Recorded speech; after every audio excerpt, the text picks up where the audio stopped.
அன்பார்ந்தோருக்கெல்லாம் என் அன்பு வணக்கங்கள். இன்று உங்களுடன் பிராமண பெண் உயர்ந்தவளா அல்லது ஆள்பவனின் பெண் உயர்ந்தவளா என்கிற தலைப்பிலே தான் பேசப் போகிறேன். சுக்கராச்சாரியாருடைய மகள் தேவயானி, விருஷபர்வ ராஜா என்பவனுடைய மகள் சர்மிஷ்டை, ரெண்டு பேரும் தோழிகள். சர்மிஷ்டையும் அவளுடைய தோழிகளும் தேவயானியும் வனத்திற்கு போகிறார்கள். வனத்திலே விளையாடுகிறார்கள், குளிக்கிறார்கள். அரசனுடைய மகள் அல்லவா,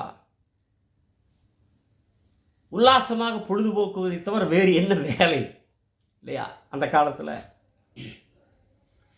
விளையாடி விட்டு குளிக்கிறார்கள். குளிக்கிற போது அவங்க குளிச்சுட்டு இருக்கிறாங்க. அந்த நேரத்தில் காற்றடிக்கிறது. இவர்கள் கடற்றி வைத்திருந்த ஆடைகளெல்லாம் அந்த காற்றின் வேகத்தில் ஒன்றாக எல்லா ஆடைகளும் கலந்து போய்விட்டன. குளித்து விட்டு வருகிறார்கள். வந்து சர்மிஷ்டை என்ன செய்கிறாள் என்றால், தேவயானியினுடைய ஆடையை தெரியாமல் எடுத்து உடுத்திக் கொள்கிறாள். இதை பார்த்த தேவயானி கோபப்படுகிறாள். மரியாதை தெரியாதவளா இருக்கிறாய்? கொஞ்சமும் கூட உனக்கு மரியாதை தெரியாதா? நீ என் தந்தையுடைய சிஷியனுடைய மகள், நான் உன் தந்தையுடைய குருவுடைய மகள். எப்படி நீ குருவுடைய மகளுடைய ஆடையை எடுத்து உடுத்திக் கொள்ளலாம் என்று கோபமாக, அறிவே இல்லை உனக்கு என்று கோபப்படுகிறாள். ஏன்னா இந்த சர்மிஷ்டையுடைய தந்தை விருஷபர்வ ராஜாவுக்கு அரண்மனையில் ராஜகுருவாக இருப்பவர் சுக்கராச்சாரியார். இப்படி கோபமாக, எப்படி நீ குருவுடைய மகளுடைய உடையை எடுத்து நீ அணிந்து கொள்ளலாம் என்று கோபமாக தேவயானி பேச, இவளுக்கு அதைவிட மகா கோபம் வந்துவிட்டது. என்னுடைய தந்தையிடத்தில் யாசகம் வாங்கி பிழைப்பவர் தான் உன்னுடைய அப்பா. என்னுடைய தந்தையை வணங்கி நிற்பவர் தான் உன்னுடைய அப்பா. நாடே வணங்கத்தக்க ராஜவம்சத்து பெண் நான். நீ எங்களிடத்திலே வாங்கி பிழைக்கிற சாதாரண ஏழை பிராமண பெண். நாங்கள் கொடுக்கிற ஜாதி. எங்களிடத்திலே வாங்கி பிழைக்கிற பிராமண ஜாதி நீ வந்து என்னை ஏசுகிறையா? பயங்கர கோபம் வந்து இவ பேச, அதற்கு பிறகு தேவயானியும் பேச, இருவருக்கும் வாக்குவாதம் கடுமையாக முற்றி போக, தேவயானி கடைசியில் கன்னத்தில் பலார்னு இவோ சர்மிஷ்டை தேவயானிய கன்னத்தில் பலார்னு அரைஞ்சு கிணத்துக்குள் பிடிச்சி தள்ளி விட்டுட்டு தோழியில் கூட்டிட்டு அரண்மனைக்கு போயிட்டான். இவ கிணத்துக்குள் விழுந்து வெளியே தர்றதுக்கு வழி இல்லாமல் தவிச்சுக்கிட்டு இருக்கிறான். அப்போ அந்த நேரத்தில் எதேச்சியா எதிர்பாராத வகையில் யயாதி சக்கரவர்த்தி வனத்திற்குள் வேட்டையாடி விட்டு தாகம் எடுத்து தண்ணீர் பருகுவதற்காக அந்த கிணற்றுக்கு அருகிலே வருகிறான். அந்த யயாதி சக்கரவர்த்தி யார் என்றால் பாண்டவர்களின் முன்னோர். தண்ணீர் இருக்கிறதா என்று கிணத்துக்குள் எட்டி பார்க்கிறான். அங்கே ஏதோ கண்ணை கூசுகிற ஒரு பிரகாசமான ஒளி. என்ன இப்படி பிரகாசமாக இருக்கிறது என்று மறுபடியும் நன்றாக உற்று பார்க்கிறான். பார்த்தால் நெருப்பு ஒளிவிட்டு எரிகிற அந்த ஒளியை போல, அந்த ஜுவாலை போல ஒரு அழகான கன்னிப்பெண் இருப்பதை பார்த்து வியந்து போகிறான். கேட்குறான், யார் நீ? எப்படி நீ கிணத்துக்குள் விழுந்தன்னு கேட்குறான். அப்போ தேவயானி சொல்கிறா, நான் சுக்கராச்சாரியாருடைய மகள். இந்த துரோணாச்சாரி பேரே ஞாபகத்தில் வருது. நான் சுக்கராச்சாரியாருடைய மகள், என்னை காப்பாற்றுங்கள்னு தேவயானி கேட்குறா. இவன் கிணத்துக்குள்ளே போய் தேவயானை காப்பாற்றி மேலே கொண்டு வருகிறான். வந்தவுடன் அவளுக்கு வந்து இனி திரும்பி அந்த சர்மிஷ்டை இருக்கிற ஊருக்கோ அவனுடைய தந்தை ஆளுகிற அந்த நாட்டுக்கு நகரத்துக்கு போகக்கூடாதுன்னு தீர்மானிச்சிட்றான். இனி அங்கே போகிறதில்லைன்னு முடிவு பண்ணிடுறான். இவனை பார்க்குறா, சொல்கிறா, யயாதி கிட்ட சொல்கிறா, உன்னை பார்த்தால் கீர்த்தி உள்ளவரை போல தெரிகிறீர்கள். பிராமண பெண்ணான என்னை தொட்டு தூக்கி வந்திருக்கிறீர்கள். நீங்கள் எனக்கு கணவனாக வேண்டும், எனக்கு நீங்கள் புருஷனாக வேண்டும் என்று சொல்லுகிறாள். இப்போ யயாதி சக்கரவர்த்தி சொல்கிறான், அன்பானவளே, நீ பிராமண பெண், நான் சத்திரியன். நீ உயர்ந்த ஜாதி, நான் உன்னை விட தாழ்த்த ஜாதி. அதுவும் உன்னுடைய தந்தை உலகமே வணங்கத்தக்க அளவுக்கு இருக்கிற ஒரு மாபெரும் சுக்கராச்சாரியாருடைய மகள் நீ.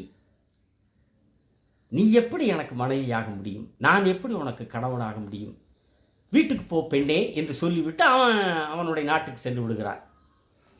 இவன் வீட்டுக்கு போகாமல் அங்கே ஒரு மரத்துக்கடியில் உட்கார்ந்துக்கிறான்.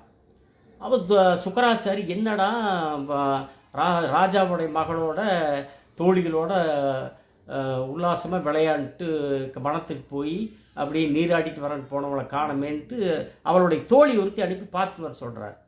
அவள் தோழி வர்றா, வந்து பார்க்குறா. இவன் அப்படியே கன்னத்தில் கை வச்சு கண் கலங்கி அழுது கொண்டு வேதனையோடு அமர்ந்து கொண்டு இருக்காள். வந்து அதிர்ந்து போய், என்னாச்சு, ஏன் என்னாச்சு, அவங்களையெல்லாம் காண, நீ மட்டும் உட்காந்துட்டு அழுதுட்டு இருக்கிற அப்படின்னு அவள் கேட்குறா. அவள் ஒன்றும் சொல்ல, நீ போ, என் தந்தை இடத்திலே போய் சொல், இனி நான் விருஷபர்வனுடைய பிரதேசத்திற்குள் நகரத்திற்குள் என் காலடி வைக்க மாட்டேன், நான் அங்கே வரமாட்டேன்னு போய் சொல்லி அனுப்புகிறான். இவன் என்னன்னு கேட்ட, நீ போய் சொல்லுது அப்படின்றா. இவ போய் இந்த மாதிரி தேவயானி சொன்னானது அவருக்கு ஒரே பதற்றம். என்னாச்சுன்னு, இங்கே வரவே மாட்டேங்கிற அந்த அளவுக்கு என்னாச்சுன்னு ஒன்றும் புரியாமல் அவன் பறந்து அடித்துக்கொண்டு அவர் வருகிறார். வந்து, என்ன தேவயானி, ஏன் இப்படி சொன்னால், என்னாச்சு, அவங்களாம் எங்கே காணன்னு கேட்குறாரு. அப்போ நடந்த சம்பவங்களை எல்லாம் தேவயானி அழுது கொண்டே கண்ணீரோடு வேதனையோடு சொல்லுகிறார். இது கேட்டவுடன் சுக்கராச்சாரியார் சொன்னார், என் அன்பு மகளே தேவயானி, உன் தந்தை ஒன்றும் யாசகம் வாங்குகிறவன் அல்ல. உன் தந்தை ஒன்றும் யாரிடத்திலேயும் தலை தாழ்ந்து வணங்குகின்றவன் அல்ல. உன் தந்தையைத்தான் இந்த உலகமே வணங்கி கொண்டிருக்கிறது.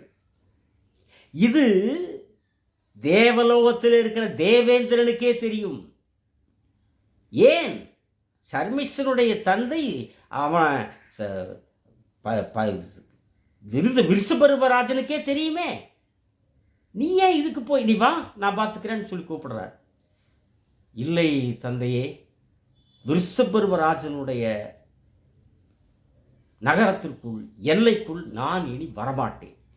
ஏன்னா அவ பேசின பேச்சு என்னுடைய மனசுக்குள்ள அப்படியே தீப்பற்றி எரிந்து கொண்டிருக்கிறது.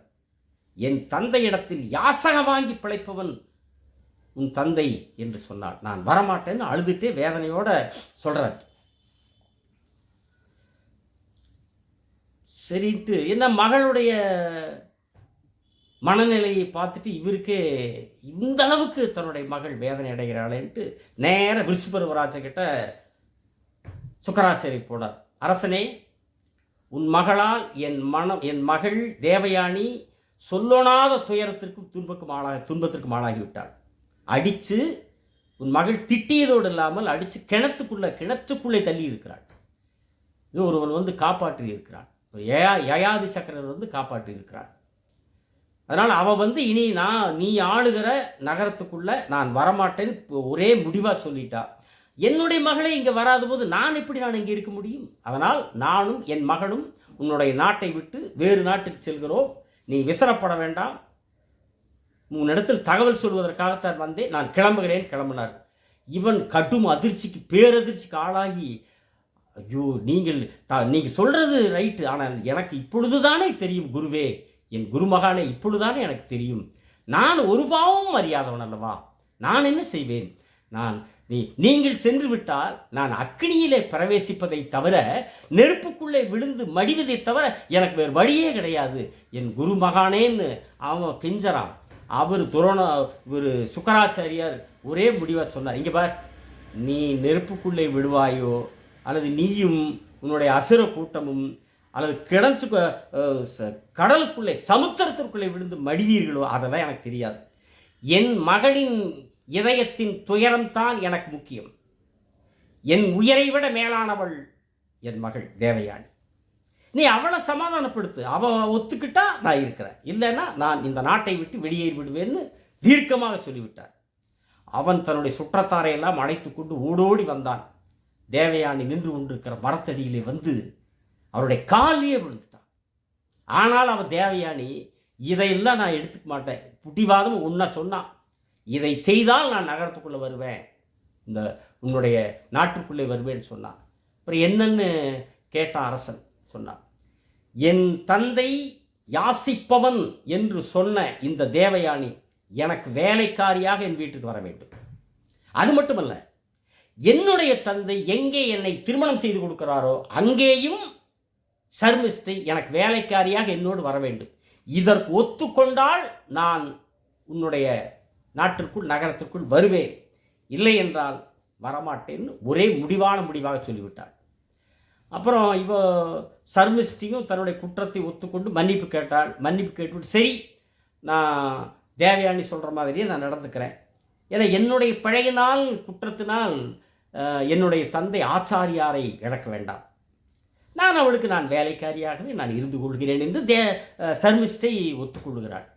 அப்புறம் சமாதானமாகி தந்தையோட சுக்கராச்சாரியோட தன்னுடைய வீட்டுக்கு போகிறாள். அப்புறம் ஒரு நாள் அதே வனத்தில் மறுபடியும் அந்த யயாதி சக்கரவர்த்தி மறுபடியும் சந்திக்கிறார் தேவயானி. அப்போ சொல்கிறா, என்னை முதலாக தொட்டு தூக்கிய நீங்கள் தான் எனக்கு கணவராக வேண்டும், என்னை மனைவியாக்கி கொள்ள வேண்டும்னு மறுபடியும் கேட்குறான். அவன் மறுபடியும் சொல்கிறான், நீ பிராமண பெண், நான் சத்திரியன், உன்னை எப்படி எனக்கு உன் தந்தை மனைவியாக தருவார் சொல் என்று கேட்கிறார். சரி வாங்கன்னு யயாதி சக்கரவர்த்தி கையோடு பிடிச்சி கூட்டிகிட்டு தன்னுடைய தந்தைகிட்ட போய், தந்தைகிட்ட எனக்கு இவன் தான் என்னை முதலாக தொட்டிருக்கிறான், இவன் தான் எனக்கு கணவனாக வர வேண்டும் என்று பிடிவாதமாக கேட்க, சரி மகளுடைய பிடிவாதம் சரின்னு சுக்கராச்சாரியர் இருவருக்கும் திருமணம் செய்து வைத்து விடுகிறார். தேவயானியும் யயாதி சக்கரவர்த்தியும் சுகமாக காலங்களை கழிக்கிறார்கள். இவ கூடையே போயிருப்பாள வேலைக்காரியா,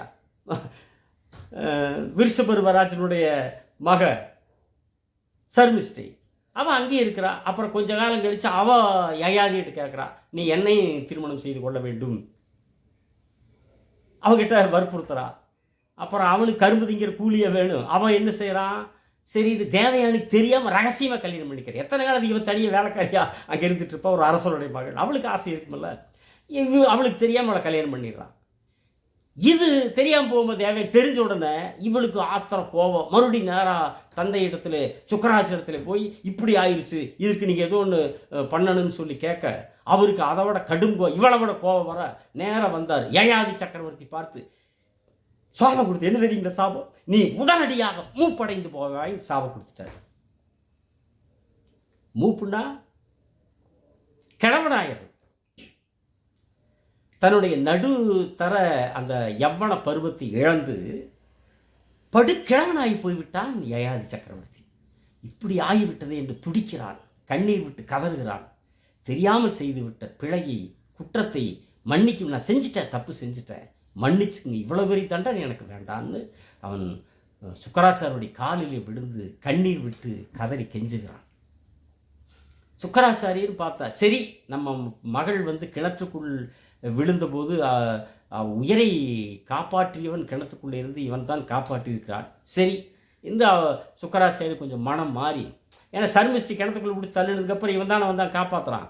அப்புறம் சரி மனசு மாறி, நான் கொடுத்த சாபத்தை என்னால் ஒன்றும் செய்ய முடியாது, சாபத்தை இல்லாமல் செய்ய முடியாது, அதற்கு ஒரு மாற்று வழி வேண்டுமானால், சாப விமோசனமானால் என்னால் தர முடியும்னு சொல்லிட்டு ஒரு விமோசனம் தர்றார்.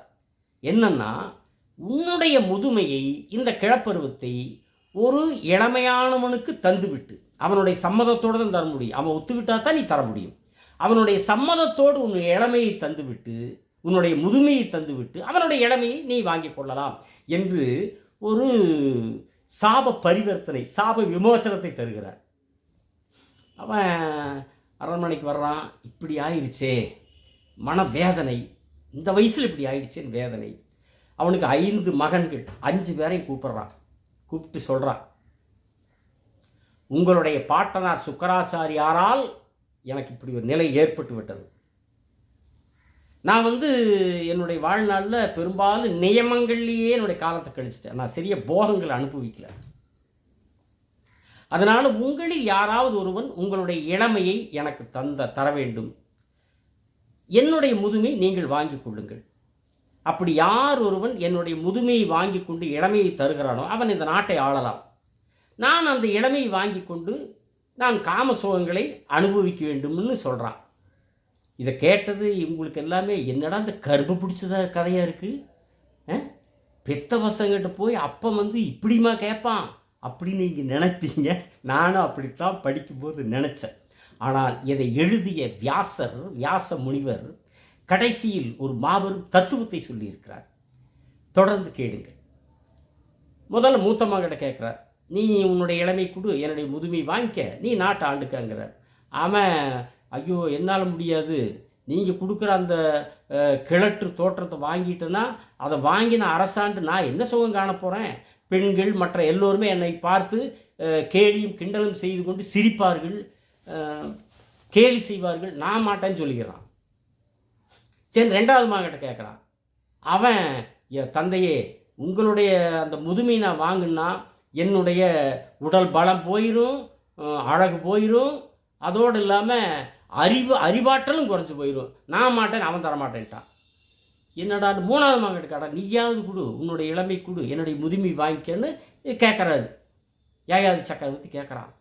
அவன் மூணாவது மகன் சொல்கிறான், தந்தையே உன்னுடைய கிழட்டுத்தனத்தை நான் வாங்கிட்டா கிழவன் ஆயிடுவேன், நான் யானை ஏற முடியுமா, நான் குதிரை ஏற முடியுமா, பேசுகிறதே குளறி பேசுகிற மாதிரி ஆயிடுது. அப்படிப்பட்ட இந்த வயசில் எனக்கு அப்படிப்பட்ட வாழ்க்கையில் ஐயோ எனக்கு நினச்சாலே பயமாக இருக்குது, நான் மாட்டேன்ட்டான். என்னடா இவனு சொல்லிட்டு நாலாவது மகன் கேட்டான், நீயாவது கொடுறா, கொஞ்ச நாளைக்கு கொடுன்னு சொல்லி கேட்டான். அவன் சொன்னான், நான் மாட்டேன், நான் கிழவன் ஆகிட்டேன்னா, உன்னுடைய கிளத்தனத்தை நான் வாங்கி நான் கிழவன் ஆகிட்டேன்னா என்னோட உடம்பில் இருக்கிற அசுத்தத்தை போக்கி கூட நான் இன்னொருத்தர் எதிர்பார்க்க வேண்டியதாயிரும், மற்றவர்களுடைய துணையோடு தான் நான் வாழ வேண்டியதாயிரும், நான்லாம் அப்படி இல்லை, என்னால வாழ முடியாது சாமி, நான் மாட்டேன்னு அவனு சொல்லிட்டான். என்னடான்ட்டு அப்படியே யோசனை பண்ணி மன வேதனையில் உட்கார்றான். கடைசி பகை எப்போ என்ன சொன்னாலும் கேட்பான், இவர் என்ன சொன்னாலும் அவன் என்ன சொன்னாலும் கேட்பான். எப்பவுமே யயாதி சக்கரவர்த்தி சொல் பேச்சை மீறாதவன், அதனால இவங்க 4 விதத்தில் கேட்டான். சரின்னு அவங்ககிட்டே கேட்டான், சரி நீயாவது கொடுறா மகனே, கொஞ்ச காலத்துக்கு மட்டும் கொடு, என்னுடைய முதுமை வாங்கிக்க, உன்னுடைய இளமை கொடு, நான் காம சுகங்களை எல்லாம் அனுபவிச்சு நான் மறுபடியும் நான் உன்னுடைய இளமை உனக்கே கொடுத்துட்றேன் அப்படின்னு சொல்ல, அவன் எப்போ சொல் பேச்சை தந்தை பேச்சு சொல் தட்டாதவன் சரி என்று சொல்ல, இவன் ஆனந்தத்திலே அவனை அணைக்க அடுத்த நொடியே யயாதி சக்கரவர்த்தியினுடைய முதுமை மகனுக்கு போக மகனுடைய இளமை இவனுக்கு வந்துவிட, இவன் தன்னுடைய 2 மனைவிகளோடும் வெகு காலம் போக சுகம் அனுபவித்து மகிழ்ச்சியாக வாழ்கிறான். இந்த 2 மனைவியோடு மட்டும் இல்லாமல் கொஞ்ச காலம் கழித்து குபேரனுடைய உத்தியானவனத்தில் அப்சரஸுங்கிற ஒரு பேர் அழகியோடையும் வெகு காலம் சல்லாப உல்லாப போக சுகத்தில் திளைக்கிறான். ஆனாலும் அவனுக்கு திருப்தி என்பது வரவில்லை, மன நிறைவென்பது ஏற்படவே இல்லை. அவன் ஒரு முடிவுக்கு வந்தான், நேராக தன்னுடைய மகன்கிட்டே வந்தான். என் அன்பு மகனே, என் பிரியமுள்ள மகனே, இந்த காம தீயானது என்னதான் நாம் ஆசைப்பட்ட போகங்களை அனுபவித்தாலும் அது ஒரு நாளும் ஒரு காலம் தீரவே தீராது. இந்த நெருப்புக்குள்ள அக்னிக்குள்ள நெய்யை ஊற்ற எப்படி அந்த அக்னி சுடர் விட்டு பிரகாசித்து அந்த நெருப்பு ஜுவாலை பொறி பறக்க கொழுந்து விட்டு எரிகிறதோ, அது மாதிரி இந்த போகங்கள் என்பது அனுபவம் ஆக ஆக இன்னும் புதிய தேடல்கள்னு கொழுந்து விட்டு எரியுமே தவிர அது தீரவே தீராது. ஒரு அதாவது தங்கம் இருக்கிறதே, அந்த தங்கம் பொன்னும் பெண்களும் போதும் என்கிற நிலை ஒரு ஆணுக்கு வராது. தங்கமாக இருந்தாலும் இன்னும் தங்கம் என்று தேடும், பெண்களாக இருந்தாலும் இன்றும் தேடும். அதனால் மனதை விருப்பில்லாத மனமாக மாற்றிக்கொள்ள வேண்டும், வெறுப்பில்லாத மனமாகவும் வைத்துக்கொள்ள வேண்டும். மனதிலே விருப்பம் இருக்கக்கூடாது, வெறுப்பும் இருக்கக்கூடாது, சார்ந்த நிலை இருக்க வேண்டும். அந்த வெறுப்பில்லாத சார்ந்த நிலைதான் பிரம்ம நிலை. நான் அந்த நிலைக்கு சென்று விட்டேன், இந்தா உன் இளமை, கொண்டா என் முதுமை, வாங்கி கொண்டான், நீ சீரோடும் சிறப்போடும் நாட்டை பரிபாலனம் செய் என்று சொல்லிவிட்டு அந்த விருப்பில்லாத வெறுப்பில்லாத சார்ந்த நிலை என்கிற பிரம்ம நிலைக்கு தன்னுடைய மனநிலையை கொண்டு வந்துவிட்டு வனம் செல்லுகிறான். வனத்தில் பல்லாண்டுகள் மனமுருக தவம் செய்கிறான். அப்படியே சொர்க்கத்துக்கு சென்று விடுகிறான். அடுத்த காணொளியில் உங்களை விரைவில் சந்திக்கிறேன். மறவாமல் சப்ஸ்கிரைப் செய்யுங்கள், பெல் பட்டனை அழுத்துங்கள், ஷேர் செய்யுங்கள் என்று அன்புடன் கேட்டு விடைபெறுகிறேன். வணக்கம், நன்றி.